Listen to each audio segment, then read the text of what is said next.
The Sandy and Toddcast is a Mindgarden Media podcast in association with Screw You, Todd Productions. We're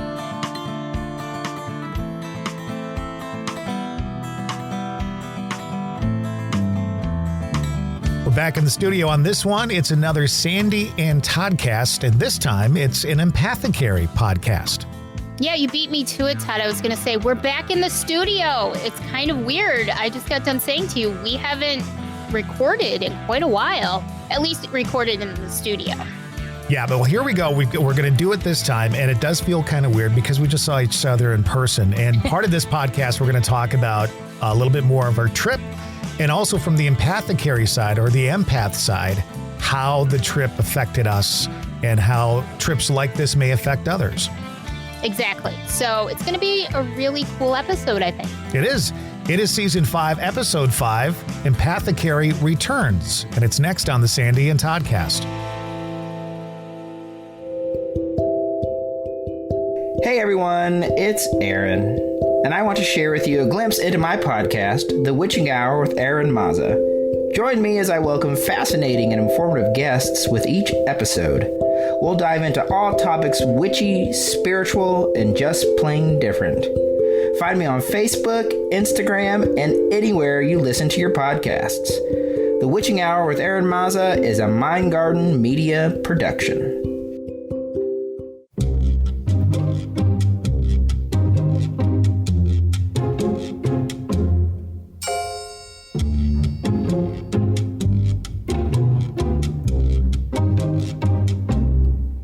Here we are. She is Sandy. He is Todd. It's the Sandy. Go ahead. I like how I talk with my hands so much that nobody can see it except you. And I'm like, and here comes my arms, and he is Todd. I figure that you're just doing like shadow puppets or something like that. When I used to work in banking, I was in international banking, and I was a supervisor, and the other managers and I would kind of laugh. And I have this one friend who was a manager, and we would say that the only way that people would understand us when we tried to communicate was through like sock puppets. And so we'd kind of like between the two of us do little sock puppets, you know, kind of making fun of situations and stuff. When I think of banking and international banking, I really, the people I trust most are the ones doing sock puppets behind the counter there. You know, there were times, it was 22 years of international banking, and there were times when it was really tough, and then there were times when laughter was the only way to deal with it, and that's what we did. We got through it with laughter and jokes, and that's how you do it sometimes. It's how we do it sometimes as empaths. You know, that's Absolutely. how we deal with things. Yep. That's And how we deal one with thing things. that we've decided to do, because we weren't giving enough attention to our Empathecary podcast, was included into the Sandy and Toddcast. So while this is a Sandy and Toddcast, it's really an Empathecary podcast. Yes. And it's important to remember that a lot of our listeners either are empaths themselves, or they know and love someone who is an empath. And it's a really good thing to help non-empaths understand a little bit about what we as empaths deal with in our day-to-day, because our lives, our perspective on life is very different than a non-empath's perspective would be in a lot of ways. So I think it's really cool that we can bring this to the Sandy and Toddcast now to kind of envelop everyone in sort of some understanding of what's going on. And believe me, as empaths, you don't even always understand what's going on. So I think it'll help. I think it's really going to be good. I had a listener of the podcast reach out, and with everything going on in the world right now, we've had some things going on with the Supreme Court, and we've, got other things going on specifically here in the United States. And this person reached out and said to me, he basically said, I feel like I'm at the very edge of everything, like I can't take anymore. And he said, I don't know if it's mine or if it's all this other stuff. And I said, we learned something very interesting from Holly. And she said to us, basically, evaluate what in your life could be producing this for you. Why would you be feeling this way? If you evaluate it and say, well, I've got this going on, I've got this going on, then it's very likely your own. But if you say, well, there's nothing that makes me feel this way, you can kind of assume that you are picking up energy from elsewhere. And with everything being at heightened energy right now in the country, it's very easy as a normal person who maybe doesn't have a lot of empathic tendencies to feel a little stressed out. But when you have that tendency to be empathic or an empath, boy, it just takes things to another level. It's really such a hard time for everyone. And it's hard because I will say it is very difficult. Like, the ultimate thing to be able to do is to compartmentalize everything. So to say, okay, for sure, this is what I'm feeling, and for sure, this is what I'm taking on, and sort of separate them and handle them each separately. However, it's never black or white. And so what happens is, like me, for example, the Supreme Court finding, regardless of what you believe, it upset me greatly. Me personally. Yeah. But then all of the people that I'm surrounded by are upset in one court or the other, in one, on one side or the other. Everybody's upset. So I'm taking that on as well. And it's not always easy to say, okay, I hold, 50% of this and 50% of this is from other people. It's not always that easy. And so it's been really rough. When the war started in the Ukraine, it was the same way. And again, people will say, well, don't watch the news or don't go on Facebook. But it's not that simple, because as an empath, you don't have to go on Facebook. You don't have to watch the news to pick up the energy of those around you. I will say, though, you can by doing that, by shutting it off and not engaging in it there, it does help the situation, but it doesn't necessarily make it go away. Right. It does. I think it does help you personally in some ways, but it can't completely, because you can't put yourself in a closet and never come out of your closet. Although you're in a closet right now and you haven't been out of your closet much lately. So, it's hard. It's so hard to walk that line. And I get it completely. So it's just hard. And you have to just do a lot of self-care. You have to make sure that you're getting outside, that you're enjoying the weather, that you're putting things aside and doing things that you love to do. I mean, honestly, Todd, wasn't our trip amazing? It was so great to just get away from everything for 4 or 5 days and just enjoy the company of people that you care about. It really was.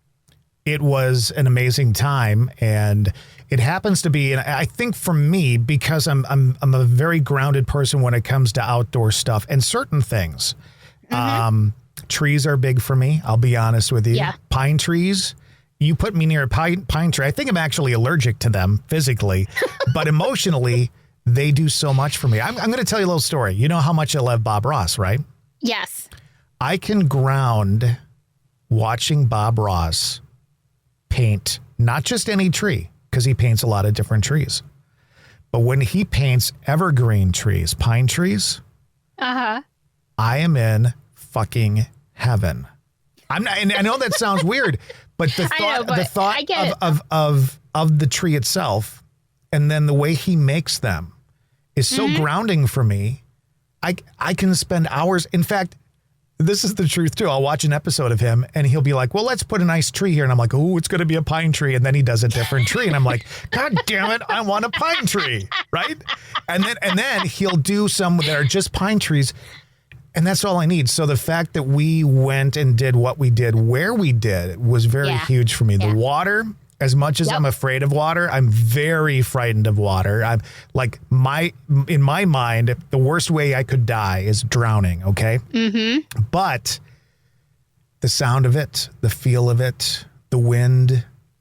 Oh, when we were on Cana Island, I can't even tell you the bliss I was in being there. I could have stood out. You know how you go through that little walkway and you go down to the beach and it's all pebbles and rocks and stones? I could have just sat there the entire day. If we weren't doing other things that day, I would have just sat there for hours, because the sounds, the smells, everything is just so grounding and so peaceful. And it was just wonderful. And it's funny you say trees because I say grass. I have been barefoot in my backyard so much lately, just walking, just standing, just grounding myself to feel better. And it's working. And so nature for me is huge. And Cana Island was probably one of my favorite spots that I've been in a very, very long time. The minute we got out of the car in the little parking lot and walked towards where the tractor was going to take us across like the little water thingy, I just felt peaceful. I felt good.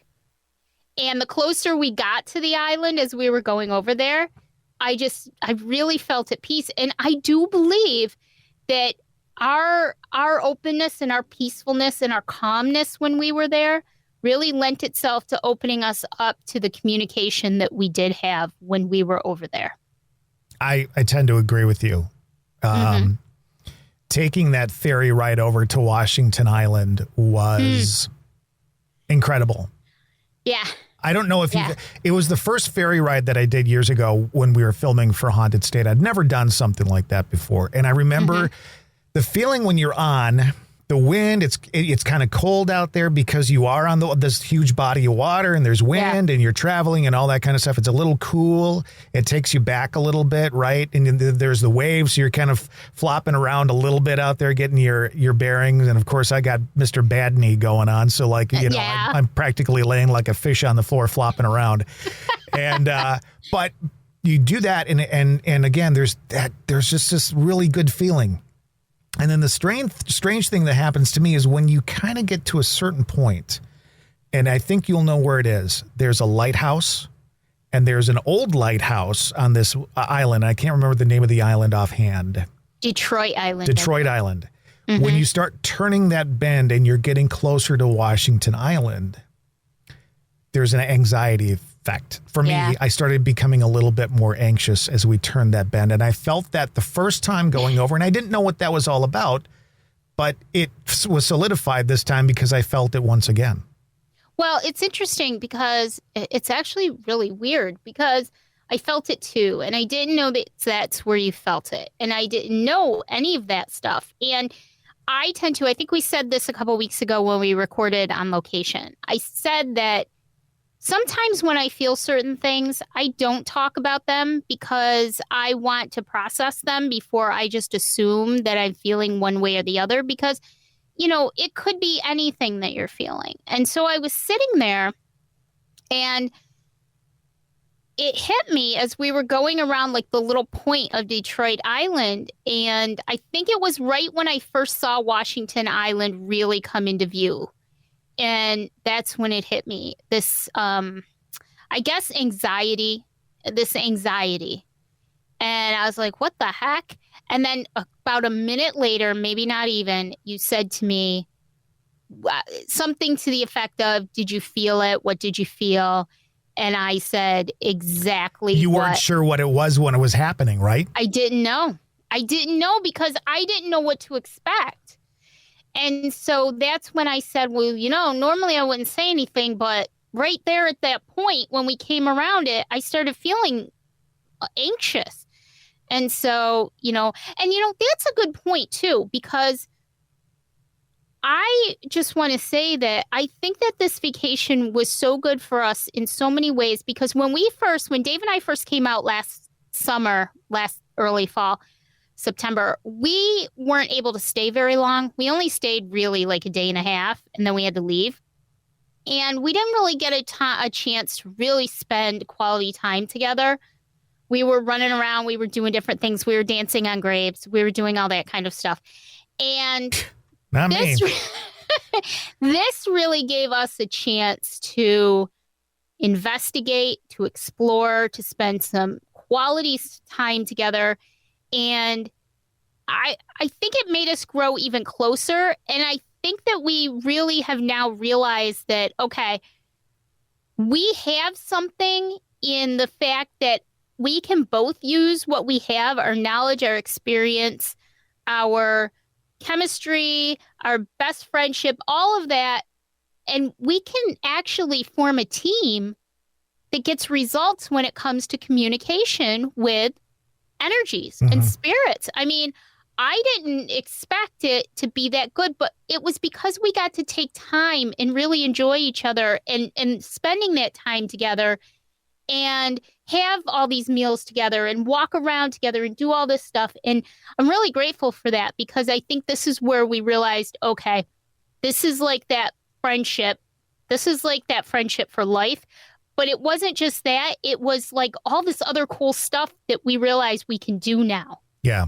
That's pretty amazing, you know?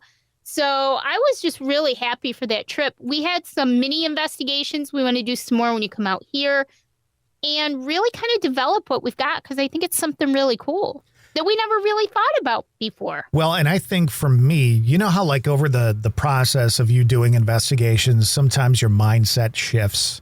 Yeah. And one of the mindsets that I had way back, we talked about it before, was, you know, demanding that they communicate, that the energies communicate the way that we want them to communicate, blah, blah, blah. Here's something else that happened. So in the TV show Haunted State years ago, I had something happened. And I kind of had a revelation before we went to Cana Island about what could be possible as far as communicating with energies and stuff like that. And it came to fruition, the communication with my mom. Yeah. And so what that did for me now is every investigation I do, I'm going to be open to communicating with whomever wants to come through to me. Instead of me focusing just on the backstory of the location or people that might be tied into that location, or, you know, that's all well and good.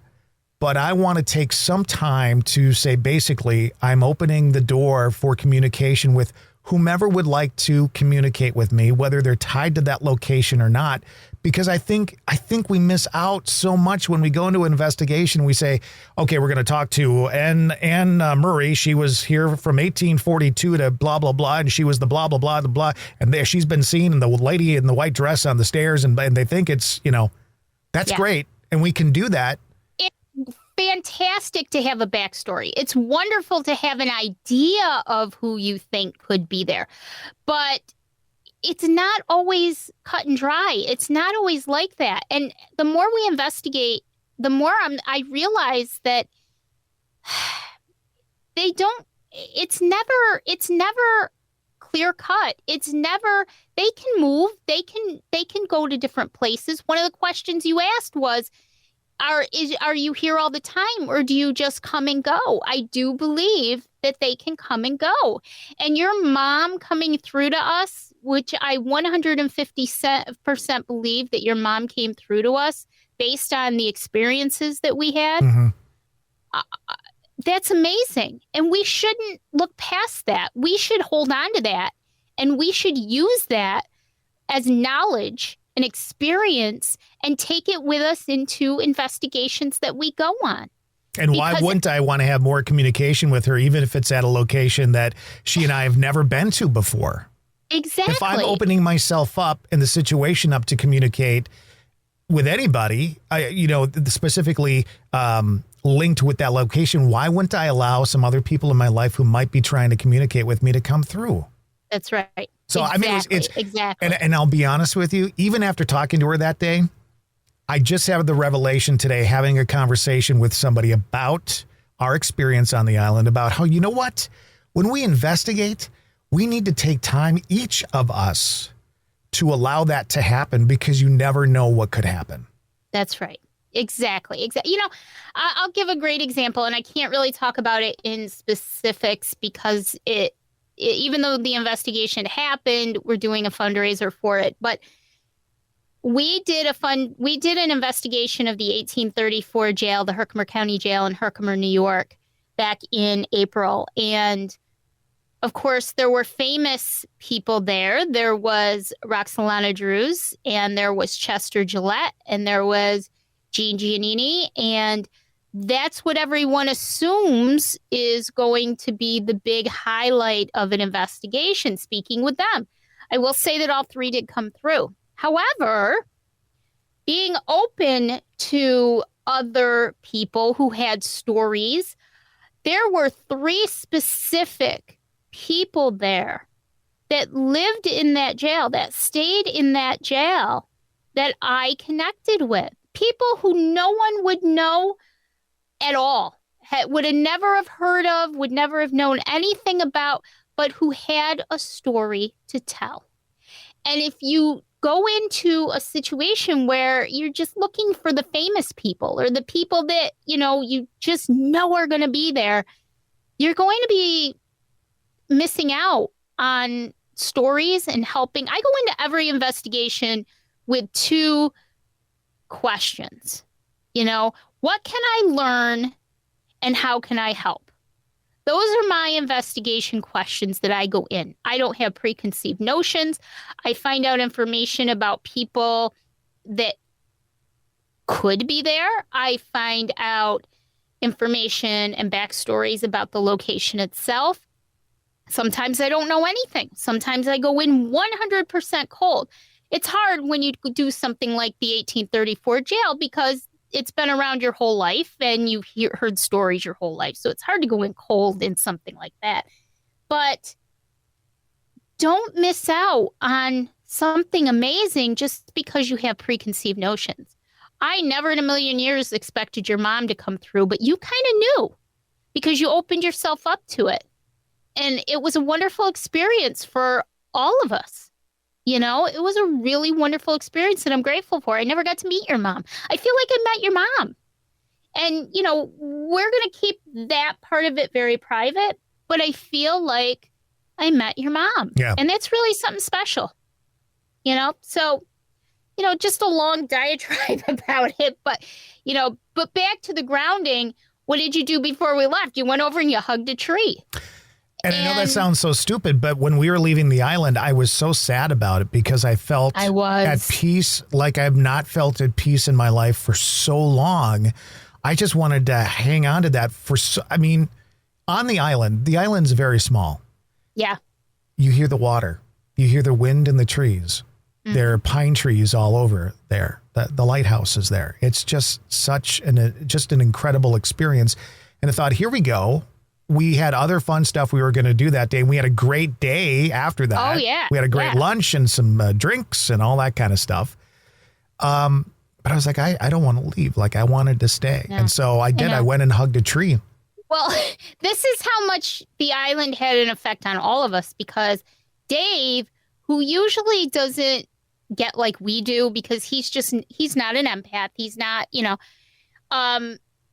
but is becoming a great investigator in his own right. And I'm very proud of him. Even he is excited that we're talking about when we come back next year, going back to Cane Island Lighthouse. Yeah. Like, he loved it there. He just loved it there. And it's just a really special place. And I was kind of sad too, but we're going to go back. And I think it'll be important to go back because hopefully the lighthouse will be open by then. Mm-hmm. And I think that, so a real quick story, everybody knows that things come to me. Once I know I'm going to a place, that's when things start to, people will connect with me, things will connect for me. And the closer I get to it, the more in chunks and pieces things will come. So I had told you a few days before, maybe a week before, that I got the impression that there were 2 males and a female that are at the lighthouse like almost constantly. Like that's where they're tied. Like they're literally like that's like their happy place. That's where things happen for them. And when we were in the car on the way up, I said, okay, the name's Michael and the name's Jonathan and the name Ethel. So we could, and I really feel like that's where we would have actually connected with them, was in the lighthouse itself. Yep.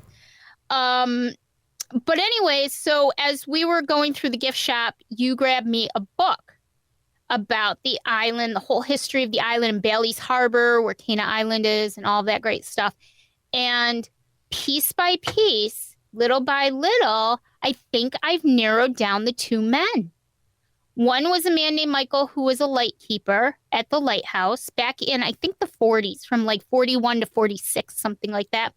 The other one was a man named Jonathan, and I won't get the name right, Ancombe or something like that. He was a member of a very prominent family in Bailey's Harbor, and his family would come out to the lighthouse all the time. And I feel like there's a connection there somehow. So I think I've gotten the two men. I still can't find Ethel, the connection with an Ethel, but I'm not done looking yet. But I just thought that was so cool. And even Dave was getting into it. He's like, okay, so you've got, we think you've got the two men, and Ethel, could it be a middle name? I don't know. So we had to look into it. But I just thought that was pretty cool.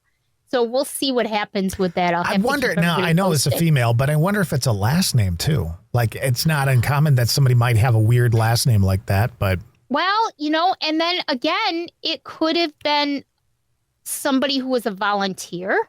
Volunteer could be the name of a ship. We didn't think about that, right? A boat. Right. So we're going to have to do a little bit of figuring this out. But for some reason, my forte seems to be names. I come up with these names like for every investigation I do, and I usually hit. So we'll see. But that's kind of exciting. So maybe by next year, we'll have all the pieces in place. And when we go out, the lighthouse will be open, and then we can go in and see if we can connect with any of these people. Next year, I think we should make a whole tour of the lighthouses on Door County. Wouldn't that be wonderful? I kind of want to move along because prior to the grounding situation in Door County, you did have a very stressful journey to Wisconsin. Mm-hmm. And without going into too much detail about like all the things that happen, what about being an empath when you're on a plane, at the airport, all that kind of stuff? It was so frustrating because, long story short, our plane in Syracuse got delayed, which set everything in motion. And we ended up missing our connection to Appleton that night, struggling to get our bags, make sure they weren't put on the airplane so we didn't have bags, tried to get a rental car, couldn't get a rental car, ended up at a hotel at 1:00 in the morning. And the next day we got a rental car. We drove out to see you. And the really funny part about it is through all of those struggles and all of that craziness, we got out there like an hour later than we said we were. Through all of that, we still had to drive up. We drove up from Chicago to Oshkosh. So it's about 2.5 hours. So we still drove up, but which we weren't going to do before originally, but we made it. Now, the flight home was much easier. We still had to drive. We had to leave Sunday night and drive down to Chicago, but that was fine. And we got home in one piece and everything was fine coming home. But it's really hard to travel as an empath. I think more so as a medium or psychic, because I've learned that in a lot of situations, I can turn off that aspect of things much more or much easier than I actually can the empath part of things. And so I have certain ways that I handle things. Now, the restaurants that we ate at were very easy because not only did I have you guys there with me, but we were kind of away from everybody else, in most situations. We weren't really super crowded. I think if we had been there a couple weeks later, it probably would have been insanity. But the places that we did were fine. Airports, though, for me are a whole different thing because it's very hard for me to be that close to people, especially the large ones like Charlotte, JFK, Chicago, O'Hare. It's very difficult for me. Now, last September when we were out, Chicago O'Hare, believe it or not, if you fly through Chicago, you know how insane it is. O'Hare was like almost dead back in September because of everything going on. That was not the case this time. So I have a certain way that I do things. And please, empaths out there, I'd love it if you could tell me if you do this sort of stuff too, maybe not just in airports, but in other places as well, because I think it would be interesting to find out how you handle these things. We don't necessarily sit at our gate when we get to the airport. We sit at a place where, and I told you, I kind of called it, I told you the if A then B thing that I do. Yep. If there are too many people at my gate, I will walk 10 gates down to find an empty gate so that I can sit away from everyone. And if I can't find an empty gate, I will find the one that has the least amount of people. And Dave has to sit, we have to sit as in as less populated an area as possible. And Dave has to sit between me and like the other person. I have to try and get on the corner, on the end if I can. It's like this whole thing. And I don't sit there and think through it. It's automatic now for me. But I have to be a certain way in certain places. And I will, and if my gate that I'm sitting at tends to get busy, we'll get up and we'll go look for another gate that has less people. People would say it's crazy, but that's just how I am because I cannot get that close to people. So I can't go 10 gates down necessarily. And here's why, because I also have the anxiety of we're going to miss the plane. Right. So there's that. But totally will go across the way a little bit and go to a gate that isn't mine, that thing. Totally understand that. Completely understand that. Now, I will say this. For the most part, when we went to a lot of the restaurants, it was very calming, especially the one after we went to the lighthouse. We went to the loft or whatever with the. Oh, I love that place. Beautiful, yes. Very laid back. Nobody in there. Everybody was relaxing in there. Nobody was having a stressful time, whatever. Later on, when we went to the pizza joint that had a lot of energy, people were running around screaming and it was very loud. I had a real problem in there. That was very difficult for me. And I really did shut down. The walls went up. I didn't talk a lot. I basically sat there, waited for food, drank water, ate our pizza, and we got the hell out. I will say this. The only saving grace was that we were at a corner table and we were the ones next to the window. I don't know if that is like, for me, that feels like some sort of an escape route. Not that I would jump out the window, but, just... I would love to see that happen. I'd like to see her like lose her shit and go, bah! And then right through the window. But that was probably, of all the places that we ate, that was the toughest one for me. That was really tough. That was very crazy. There was one more, and that was like the last night we were there, we went to kind of like this bar pub kind of thing. Oh, yeah, that one too. But it was because it was loud. The people next to us were very loud. And I don't mind loud people. We were loud on Thursday night when we went out to eat. We were loud and laughing our asses off and all that kind of stuff. Where were we Thursday night that we were doing that too? Fat Joe's. Fat Joe's. Oh my God, that was hilarious. And Fond du Lac. Yep. And, but it was just a different, I know, I feel your pain because it wasn't that they were annoying so much. It was that they were giving off so much of their energy. Yes. And it was going everywhere. It was like everywhere. You couldn't escape it no matter what you did. Like a lot of times what'll happen is I'll kind of shut down and I'll just sort of internalize and I won't, I won't, like you, I won't talk too much. I'll just keep myself quiet and just eat and leave. But that one was really tough. And we had walked around a lot to try and find a place to go. And we were kind of the most casual, we weren't the most dressed up people. Right. So our options, and we were tired. This was like Saturday night.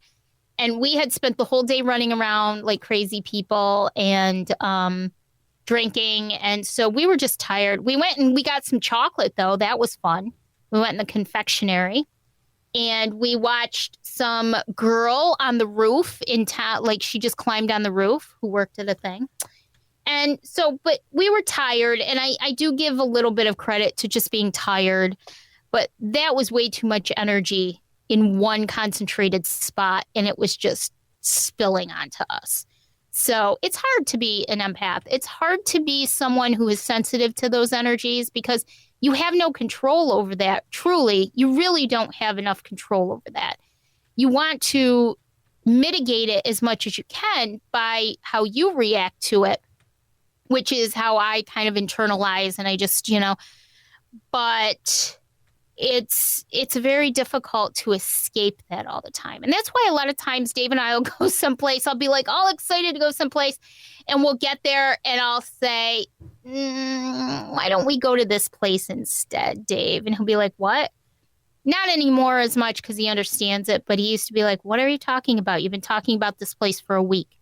So it is what it is. But yeah, it's hard to be an empath and be in restaurants and airports. And I'm not saying anybody's not nice. I'm just saying it's hard for us to pick up on that. And I think sometimes it's mistaken for social anxiety because it's not necessarily that either. So no, it's not. Well, it's not. We made a decision that we're going to try and keep our podcast a little bit shorter.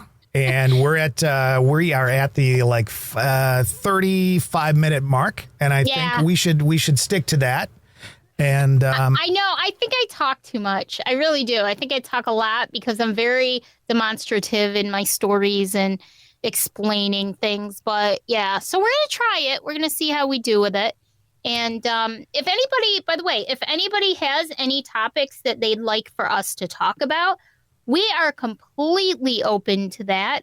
We would love to be able to discuss it. If you'd like to come onto the show with us and talk about it, ask a question, come on, ask us things, have a nice round table, we would love to do that. You know, we never have really officially opened it up to something like that. But I would love to have you guys. If anybody would like to come on and talk about different topics, or if you don't want to come on, but you just have a topic you'd like to hear about, please contact us. And the best way to do it is through finding out all of the information via our spiel. You can find the Sandy and Toddcast on any of the platforms that you normally find your podcasts, including YouTube and Twitter. Be sure to like the Sandy and Toddcast on Facebook to keep up on the latest goings-on, including each week's episode. You can also join our group, Stay Weirdos, Friends of the Sandy and Toddcast, for more fun. Stay Weirdos is a safe place to share your thoughts, feelings, ideas, and random inappropriate memes without judgment. Sandy and Todd also have a podcast called the Empathecary Podcast. It's for empaths, by empaths. And if you know an empath, you might want to listen too. Find and like the page on Facebook. And finally, if you're thinking about starting your own podcast and just aren't sure where to start, Sandy and Todd can also help with that too. Mindgarden Media is their latest project where the dynamic duo can guide you every step of the way in your podcasting journey. Editing, producing and consulting is what they do. Like Mindgarden Media on Facebook or email them at themindgardenmedia@gmail.com. And as always, thanks for staying weird. That's the spiel, and that's the podcast. There we go. So hopefully we'll talk to you guys next week. Happy 4th of July to everyone. And watch your doggies and kitties who get scared of fireworks. Spike slept through the ones next door to us the other night. So I was grateful for that. That's good. Yeah, I was very grateful. We weren't sure what we were going to get with that one, but because it's a golf course literally one block over. So we weren't sure. So did well. So good luck with all your pets, and we'll talk to you next week. Till next time, say ya bye. Bye.